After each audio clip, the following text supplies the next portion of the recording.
Bien que l'indice des prix de l'immobilier résidentiel ait augmenté de 5,2% en glissement annuel en février 2025, avec une hausse de 0,4% d'un mois à l'autre en Afrique du Sud, le marché immobilier du Limpopo connaît une croissance sans précédent. Les prix résidentiels y ont augmenté de 12,3% en mai 2025, soit près du double de la moyenne nationale de 6,1%. Cette performance surpasse celle du Cap occidental et du Gauteng, traditionnellement leader du marché immobilier sud-africain.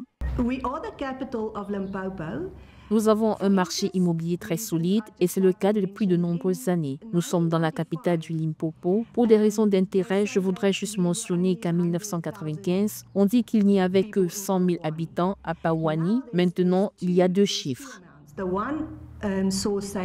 Cette expansion est le reflet de la remarquable performance économique de la province du Limpopo, dont l'économie a progressé plus rapidement que la moyenne nationale en 2024 grâce au secteur de la finance, de l'immobilier, des services aux entreprises et des services personnels, ainsi qu'à la croissance des services publics, des transports, des communications, de la fabrication et du commerce.